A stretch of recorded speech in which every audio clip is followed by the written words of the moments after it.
آگے مولانا ہمیں جھنجھوڑتے ہیں کہ تمہیں فنائیت تو ہے نہیں، لیکن تم اپنے کمال کا گمان رکھتے ہو۔ اب اس کے نقصانات سے ہمیں آگاہ کرتے ہیں۔ کیا فرماتے ہیں؟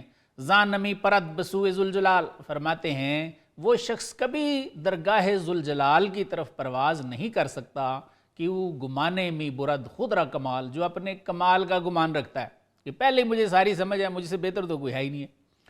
آگے لکھتے ہیں اس کے برعکس ہر کے نقص خیش را دید و شناخت، فرماتے ہیں اس کے برعکس جو اپنے نقص کو دیکھ لیتا ہے اور پہچان لیتا ہے، اندر استکمال خود دو اسپا تاخت، فرماتے ہیں وہ اپنی تکمیل میں بہت تیز دوڑتا ہے۔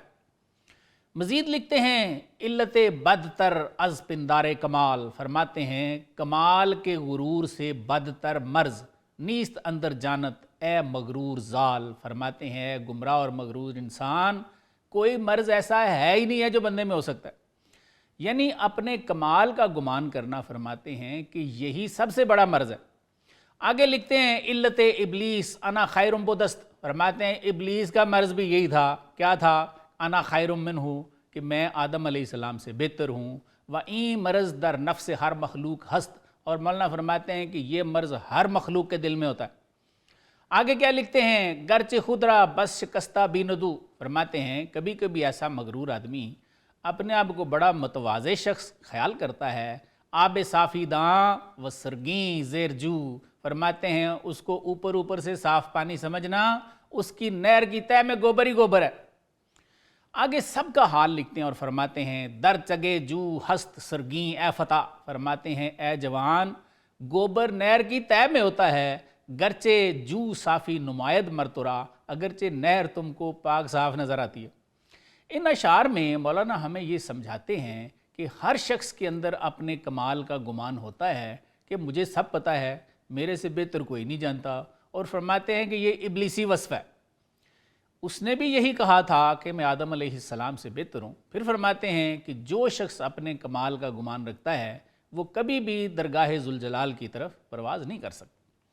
اس کے برعکس فرماتے ہیں کہ جو شخص اپنا نقص دیکھ لیتا ہے اور پہچان لیتا ہے وہ اس کو دور کرنے کے لیے بہت تیز دوڑتا ہے، کوشش کرتا ہے۔ اس میں کوئی شک نہیں کہ ہماری اکثریت بھی آج اسی ابلیسی وسوسے کا شکار ہے کہ میں سب سے بہتر جانتا ہوں، بلکہ ہم تو مسلمان ہی صرف اپنے آپ کو سمجھتے ہیں، باقیوں کو تو ہم کافر اور مشرک قرار دے رہے ہیں۔ حالانکہ اگر قرآن کے آئینے میں ہم اپنی شکلیں غور سے دیکھیں تو شرم سے پانی پانی ہو جائیں۔ سورہ حج کیا کہتی ہے؟ فَإِنَّهَا لَا تَعْمَى الْأَبْصَارُ وَلَٰكِن تَعْمَى الْقُلُوبُ الَّتِي فِي الصُّدُورِ، یعنی بے شک آنکھیں اندھی نہیں ہوتی، دل اندھے ہو جاتے ہیں جو سینوں میں ہیں۔ تو کیا ہم میں سے جتنے لوگ دوسروں کو کافر اور مشرک قرار دے رہے ہیں ان کے دل دیکھتے ہیں؟ لیکن پھر بھی وہ یہ سمجھتے ہیں کہ ہم ہی اصل مسلمان ہیں، باقی تو سارے کافر اور مشرک ہیں۔ سورہ یوسف کی آیت نمبر 108 کہتی ہے کل ھذہ سبیلی ادعو الی اللہ علی بصیرۃ انا ومن اتبعنی، یعنی اے محبوب اعلان فرما دیں کہ یہ میرا راستہ ہے، میں لوگوں کو اللہ کی طرف بلاتا ہوں، میں بھی صاحب بصیرت ہوں اور میری پیروی کرنے والے بھی صرف صاحب بصیرت ہیں۔ کیا جتنے لوگ دوسروں کو کافر اور مشرک کہہ رہے ہیں وہ صاحب بصیرت ہیں؟ قرآن تو کہہ رہا ہے کہ حضور صلی اللہ علیہ وآلہ وسلم کے پیروکار ہی صرف صاحب بصیرت ہیں۔ کتنے اندھے دلوں والے اور بے بصیرت اس بات پر پریشان ہیں کہ قرآن تو بے بصیرت لوگوں کو حضور کا پیروکار ہی نہیں مانتا، اور ہوں تو میں بھی بے بصیرت ہی۔ ابلیس ہمیں اس طرف سوچنے کا موقع ہی نہیں دیتا، بلکہ یہی وسوسہ دیتا رہتا ہے انا خیر منہ، کہ میں ہی بہتر ہوں، باقی سارے تو ہیں ہی کافر مشرک۔ مولانا یہ ثابت کرنے کے بعد کہ ہر انسان کو اپنے کمال کے گمان کا مرض ہوتا ہے جو کہ ابلیسی وصف ہے، آگے ہمیں اس ابلیسی وصف سے اپنے آپ کو بچانے کا ایک طریقہ بتاتے ہیں۔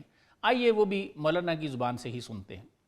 کیا لکھتے ہیں حضرت؟ فرماتے ہیں ہست پیر راہداں پرفتن، فرماتے ہیں دانا پیر جو کہ مرد راہداں ہے، باغ ہائے نفس کل رجوع کن، فرماتے ہیں لوگوں کے باغ ہائے نفس کی نہر کو اندر سے صاف کرنے والا ہے۔ آگے مولانا کچھ مثالیں دیتے ہیں کہ یہ پیر اور یہ مرد راہداں ہمارے لیے ضروری کیوں ہیں۔ آگے لکھتے ہیں جو خودرا کہ تواند ز اندر پاک کرد، فرماتے ہیں بھائی نہر خود اپنے آپ کو صاف کر سکتی ہے؟ بالکل نہیں کر سکتی۔